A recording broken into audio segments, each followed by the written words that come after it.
어려운 설명이 필요할 수 있지만 사실 저는 그냥 세차 수험생이기 때문에 단순하게 뭐랄까 좀 이론보다는 실생활에 맞춰서 이해하는 부분이 필요했는데 그런 부분.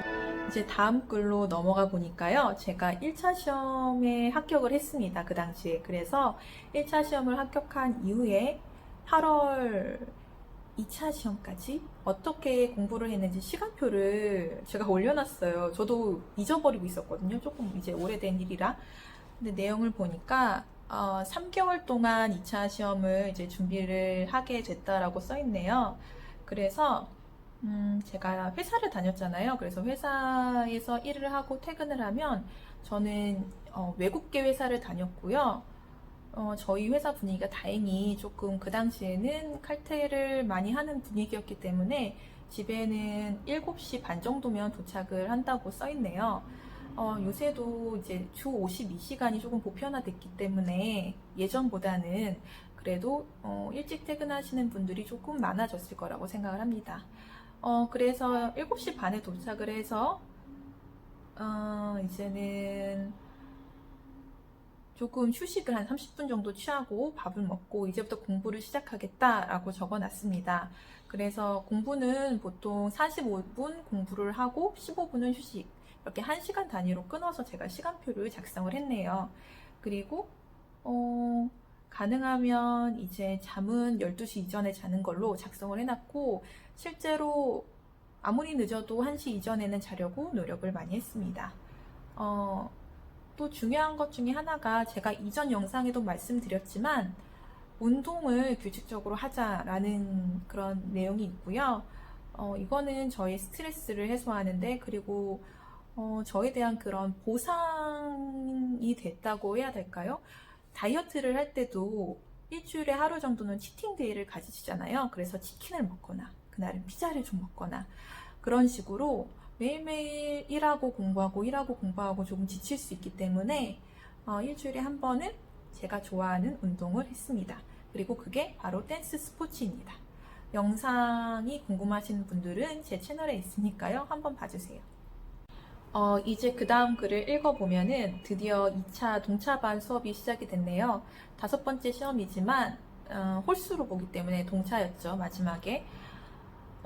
제가 그 당시에 힘들었던 점을 보니 1차 시험이 끝나고 겨우 일주일 만에 학원 수업이 시작됐다고 하네요. 얼마나 힘듭니까, 여러분? 근데 그나마 조금 위로가 됐던 게 2차 시험을 보고 나면 합격할 때까지 발표가 이제 3개월 기다리게 돼 있어요. 그래서 그 3개월은 무조건 쉰다라는 그냥 그런 좀 마음을 갖고 있었어요. 제가 일반 수험생이라면 그 3개월도 아까워서 공부를 할 수 있겠지만, 회사원이었고, 저는 그 합격 발표까지는 꼭 쉬는 그런 전략을 가져왔습니다. 그게 나중에 보상이 되고 더 공부할 수 있는 에너지를 축적을 할 수가 있더라고요. 그래서 2차를 공부를 처음에 시작했을 때 계획을 보면요, 공통적으로 한쪽만 보고 훑어보더라도 그날 배운 거는 무조건 당일에 복습한다. 정말 너무 당연한 이야기입니다.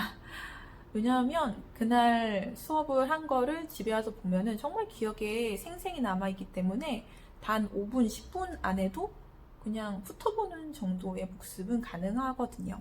그래서 그게 공통적으로는 꼭 모든 과목에 그렇게 하자라고 마음을 먹었고, 회계학 일부 같은 경우에는 이제 복습 위주로 하겠다라고 적어놨네요. 제가 그 당시에 재무회계가 조금 많이 약해가지고요. 교대에 있는 그 학원에서 공부를 했는데 그분이 저한테 좀 많이 도움이 되는 것 같아요. 그분도 저는 좀 이렇게 쉽게 가르치는 그런 선생님들이 좋더라고요. 그래서 굉장히 도움이 많이 됐고요. 그리고 특히나 회사원을 위한 반이어서 매번 전주에 배운 거를 간단하게 이론이라도 복습하는 시간을 가져주셔서 정말 많이 도움이 됐습니다. 그리고 회계학 2부 같은 경우에는 세무회계죠. 법인세는 예습하면서 복습을 같이 하겠다. 회사원으로서 제가 항상 말씀드리는 게 예습을 하지 말자라는 거예요. 왜냐하면 복습을 하는데 시간이 1이 걸린다고 하면 예습을 하는 데는 5가 걸릴 수도 있고 10이 걸릴 수도 있다고 생각을 하거든요. 근데 회사원은 절대적으로 시간이 부족하기 때문에 예습을 하지 말자라는 게 저희 생각이었지만 법인세 같은 경우에는 제가 조금 많이 부족하고 또 선생님이 그 당시에 말이 좀 많이 빠르셨어요. 필기도 엄청 빨리 하시고 그래가지고 따라갈 수가 없는 거예요. 그래서 내가 세무회계의 법인세만큼은 예습을 하겠다라고 마음을 먹었고요. 물론 이제 소득하고 부가세 같은 경우에는 이제는 복습 위주로 공부를 했네요. 마지막으로 세법학 1, 2부 같은 경우에는 복습 위주였고요. 제가 정말 가장 자신이 있던 과목이었어요. 왜냐하면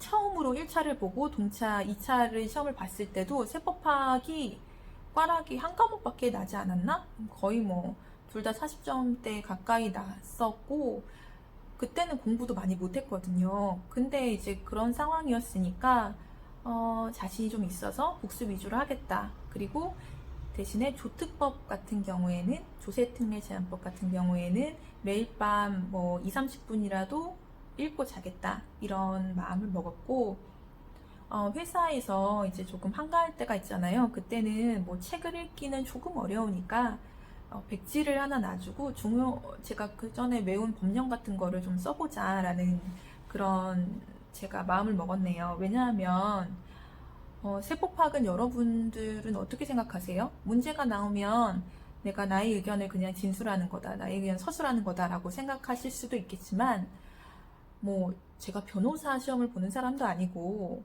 실제로는 법령에 근거해서 나의 의견을 조금 붙여 쓰는 정도밖에 되지 않는다고 생각을 해요.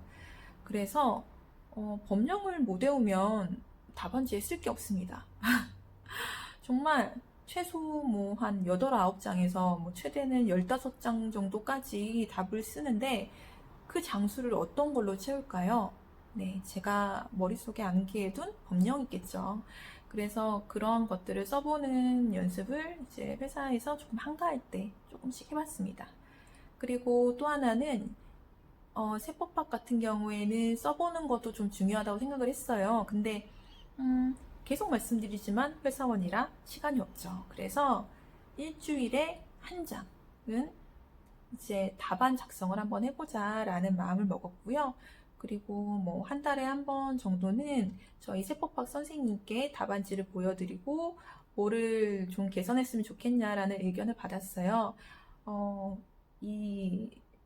정말 세법학에 빠삭한 분이시라면 뭐 답안지 어떻게 쓰든 상관이 있을까요? 라고 하실 수도 있지만 이왕이면 보기 좋은 거 그리고 답안을 채점하는 사람 입장에서 짧은 시간 안에 중요한 내용이 다 들어가 있는지 확인할 수 있는 답안이 좋겠죠.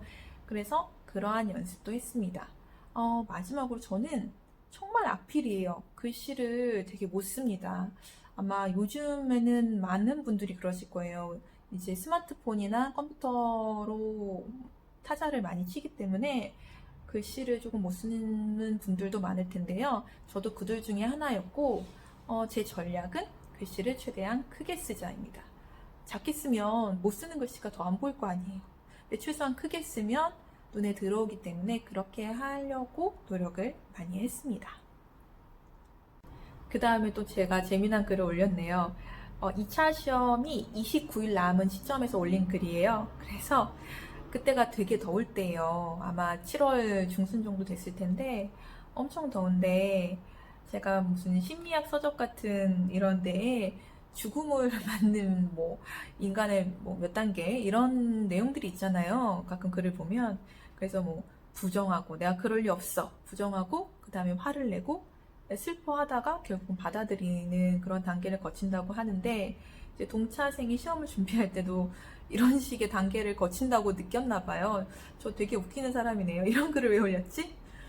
그래서 1차 시험 합격 점수 채점을 하잖아요. 가채점을 받은 다음에 합격 점수를 받고 막 설렌 다음에 2차를 처음 준비할 때는 자신감이 막 솟아올라요. 열정과 자신감이 막 오르다가 이제 학원 강의가 7월 말이 되면 끝나는데 그때쯤 되면 내가 아무것도 아는 게 없는 것 같고 막 의문이 드는 거예요. 내가 이제 한 달 남았는데 29일 정말 밖에 안 남았는데 할 수 있나? 이런 생각이 들다가 마지막에 가면 그냥 동차니까 유예 때 하지 뭐 이러고 포기를 정말 많이 하세요. 정말 깜짝 놀랄 정도로 막 학원에 회사원 반에 50명, 뭐 70명으로 시작하기도 해요. 근데 그러다가 마지막에 보면 5명 남아있어요. 뭐 다 포기하시는 분들은 아니겠지만 정말 깜짝 놀랄 정도로 포기하시는 분들이 많아요. 그래서 뭐 되든 안 되든 버티는 사람과 마지막에 포기하는 사람으로 이게 나뉩니다.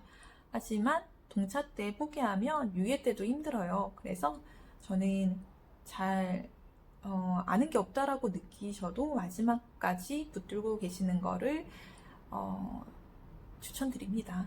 네, 이왕 시작했으니 남은 한 달까지도. 네, 그래서 그런 글을 썼네요. 재밌네요. 그리고 그 다음 글은 제가 2차 시험 공부를 할 때 진도표 같은 거를 그냥 간단하게 썼어요.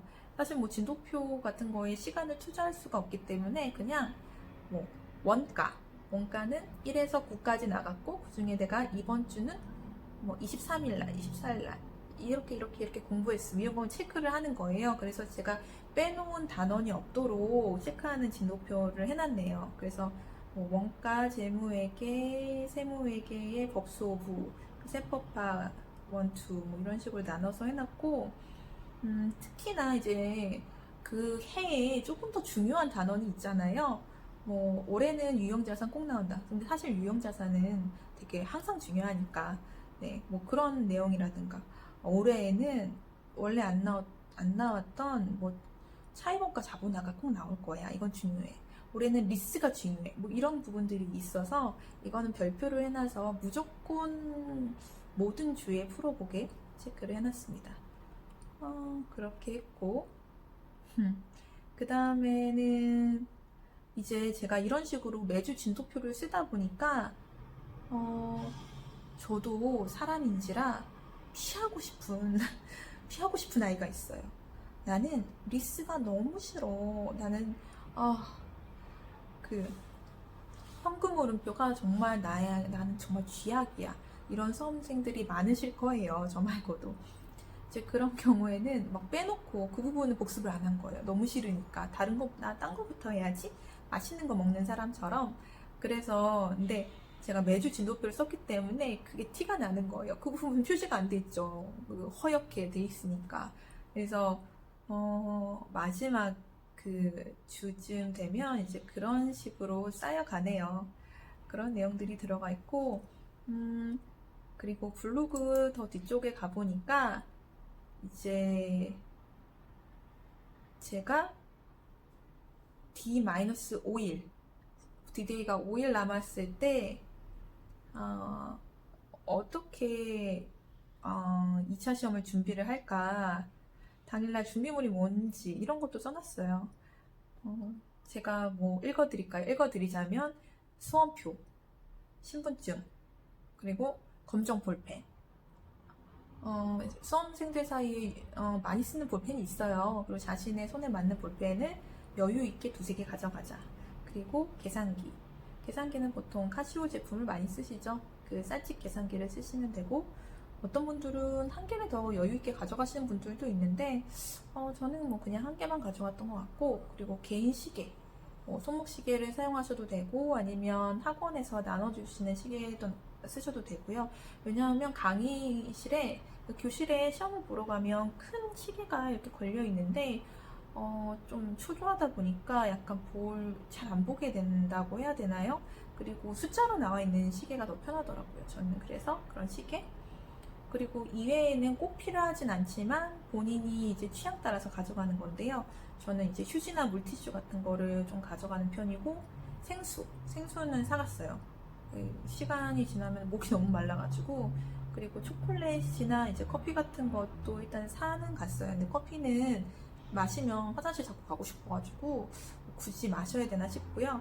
그리고 이제 간단한 겉옷도 필요해요. 이게 한여름에 시험을 보는데도 에어컨을 너무 빵빵하게 틀면 진짜 추워요. 너무 추워가지고 시험을 보기가 힘듭니다. 그래서 겉옷 챙기시는 거 추천드리고요. 또 도시락. 뭐 편의점에서 사오셔도 되고, 그냥 샐러드 같은 거 전날 파리바게트 이런 데서 사셔도 되고요. 근데 도시락은 챙겨 오시는 게 좋아요. 보통 주말에 시험을 봐서요. 그 주변에 가게들이 많이 문을 닫아요. 근데 점심시간이 너무 짧은 거예요. 그래서 도시락 챙겨 오시는 걸 추천드리고, 마지막으로는 제가 마지막에 정리한 노트라든가 이제 썸머리, 보통은 세무회계 썸머리 책을 많이 가지고 다니시니까 그런 분들은 챙기는 거를 추천드립니다. 그리고 그 다음에 올린 글을 보니까 제가 2차 시험을 공부할 때 어떤 교재를 썼는가를 올려놨네요. 재무회계 같은 경우에는 뭐 너무 유명하시죠. 김영덕 회계사님이시죠. 그분의 재무회계 연습서를 봤고요. 원가회계는 제가 이남재 회계사님의 수업을 들었어요. 그래서 그분이 쓰신 책이 있기 때문에 그 원가관리회계 연습서를 봤고, 저는 그분도 굉장히 좋았어요. 처음 1차 시험을 준비할 때도 그분이 이남재 회계사님이 저희 강의를 하셨었고, 좀 쉽게 풀어서 설명하시는 편이고요. 좋아요. 굉장히 네, 원가회계를 그 덕분에 즐겁게 할 수가 있었고요. 세무회계 같은 경우에는 그 학원에 계시던 선생님의 책을 봤고요. 블로그에 올려놨으니까 한번 보세요. 유명하신 분은 아닌데 장민 회계사님이신가 세무사님인가 헷갈리네요. 근데 진도를 되게 빨리 나가주시는 부분은 좋았고, 글씨를 조금 빨리 쓰셔가지고 미리 예습을 해야 된다는 점이 회사원으로서는 약간 힘들었습니다. 근데 진도 빨리 나가니까 복습할 시간이 사실 그만큼 있다는 그런 장점이 될 수도 있죠. 그리고 세무회계 이제 백업 책으로 강경태, 이분도 세무사님인지 회계사님인지 모르겠어요. 제가 그런 걸 잘 몰라서 그분의 썸머리 책을 저는 봤어요. 왜냐하면 예전에는 2차 시험 준비할 때 강경태 분의 강사님의 수업을 들었었기 때문에 그 썸머리가 저한테는 좀 익숙했거든요. 그래서 이거를 저는 봤고요. 그리고 마지막으로 세법학 교재 같은 경우에는 정현대 세무사님인가요? 이분의 세법학 썸머리를 봤습니다. 제가 정현대 강사님의 수업을 처음에 또 들었었기 때문에 계속 그 들었던 강사님의 책을 보니까 좋더라고요. 확실히. 그리고 그렇게 글이 있고, 마지막으로는 뭐 그 전날에는 어떻게 했는가, 제가 그 전날 바보 같은 짓을 하긴 했어요. 그 조특법을 어떻게든 다 보겠다면서 막 일찍 자야 되잖아요. 근데 잠이 잘 안 오는 거예요. 그래서 한 새벽 2시까지인가 그 조특법 조문을 막 읽어본 거예요. 별로 추천드리진 않아요. 근데 근데 어차피 저는 매일 한 30분씩은 조특법을 읽었기 때문에 익숙해가지고 뭐 한 권을 뚝딱 볼 수는 있었어요. 그리고 다행히 그 해 세법학 시험에 제가 본 조문들이 나왔어가지고 도움이 됐지만, 하지만 전날에는 일찍 주무시는 것을 추천드립니다. 여러분은 저처럼 하지 마세요. 그렇게 됐고, 제가 공부할 때의 노트를 어떻게 썼는지, 그리고 뭐 그 당시 시험지 이런 것도 블로그에 올려놨으니까요. 궁금하신 분들은 한번 방문하셔서 보셔도 좋을 것 같습니다. 그래서 여기까지가 제가 블로그에 쓴 글들 리뷰였고요. 저는 너무 이미 많은 것들을 말씀해 드렸고, 너무 당연한 것들이라서 도움이 됐을지 모르겠네요. 그래도 나는 이런 게 더 궁금해요 라고 하시는 분들은 답글 남겨주시면 제가 하나하나 답변 드리도록 하겠습니다. 그러면 우리 여기까지 하겠습니다. 그럼 다음에 만나요. 그리고 좀 있으면 크리스마스죠. 수험생 여러분들 항상 건강 주의하시고 행복한 성탄절 보내시기 바랍니다. 그럼 진짜로 안녕!